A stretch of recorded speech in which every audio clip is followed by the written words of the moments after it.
Welcome to Anusha vlogs. ಇವತ್ತು burger ಮಾಡ್ತಾಯಿದ್ದೀನಿ, homemade burger ಅಂತ.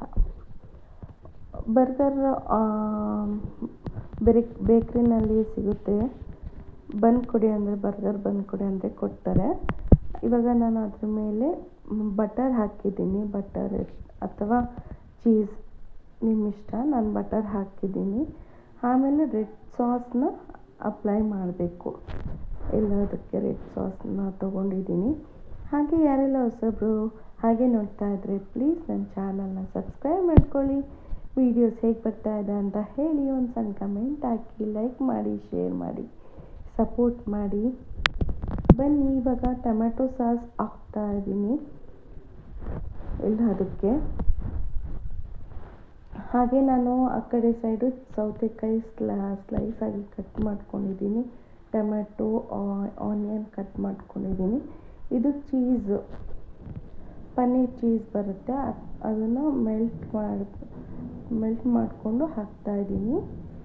ಎಲ್ಲದಕ್ಕೂ ಹಾಕ್ಕೋಬೋದು, ನಿಮಗೆ ಇಷ್ಟ ಇದ್ದರೆ ಹಾಕ್ಕೋಬೋದು. ಚೀಸ್ ಬೇಡ ಅಂದರೆ ಅವಾಯ್ಡ್ ಮಾಡ್ಬೋದು. ಪನ್ನೀರ್ ಹಾಕ್ತಾಯಿದ್ದೀನಿ. ಹಾಗೆ ಎಲ್ಲದಕ್ಕೂ ಸ್ಲೈಸ್ ಮಾಡಿ ಇಟ್ಕೊಂಡಿದ್ವಲ್ಲ ಆನಿಯನು, ಟೊಮೆಟೊ, ಆನಿಯನ್ ಇಟ್ಕೋಬೇಕು.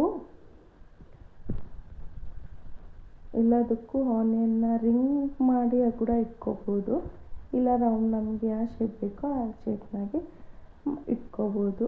ಹಾಗೆ ಇವಾಗ ಮತ್ತೆ ಟೊಮೆಟೊ ಇಡ್ತಾ ಇದ್ದೀನಿ ಎಲ್ಲ ಕಡೆ. ನಿಮ್ಮ ಮನೇಲಿ ಯಾವುದು ಅವೈಲಬಲ್ ಇದೆ? ನನ್ನ ಮನೇಲಿ ಇಷ್ಟೇ ಅವೈಲಬಲ್ ಇತ್ತು. ಕ್ಯಾಬೇಜು, ಕ್ಯಾಪ್ಸಿಕಮ್ ಏನೂ ಇದ್ದಿಲ್ಲ, ಅದಕ್ಕೆ ನಾನು ಇಷ್ಟರಲ್ಲೇ ಮಾಡ್ಕೊತಾ ಇದ್ದೀನಿ. ನಿಮ್ಮ ಮನೇಲಿ ಯಾವ್ಯಾವ ತರಕಾರಿ ವೆಜಿಟೇಬಲ್ ಇದೆಯೋ ಅದನ್ನು ಹಾಕ್ಕೋಬೋದು. ಹಾಗೆ ಎಲ್ಲ ಕಡೆ ಟೊಮೆಟೊ ಸ್ಲೈಸ್ ಇಟ್ಕೊಂಡು ಸೌತೆಕಾಯಿ ಸ್ಲೈಸ್ ಕೂಡ ಆ್ಯಡ್ ಮಾಡ್ಕೊತಾ ಇದ್ದೀನಿ. ಹಾಗೆ ಮೇಲ್ಗಡೆ ಟೊಮೆಟೊ ಸಾಸ್ನ ಹಾಕ್ಕೋಬೋದು.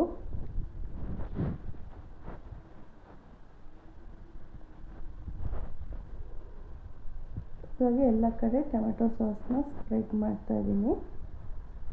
ನೋಡ್ಬೋದು, ತುಂಬ ಚೆನ್ನಾಗಿ ಟೇಸ್ಟಿಯಾಗಿ ಮನೆಯಲ್ಲೇ ಬರ್ಗರ್ನ ಮಾಡಿಕೊಡ್ಬೋದು. ಹೊರಗಡೆ ಏನು ಹಾಕಿ ಮಾಡ್ತಾರೋ ನಾವಂತೂ ಎದುರೇ ನಿಂತ್ಕೊಂಡು ನೋಡೋಕ್ಕಾಗಲ್ಲ.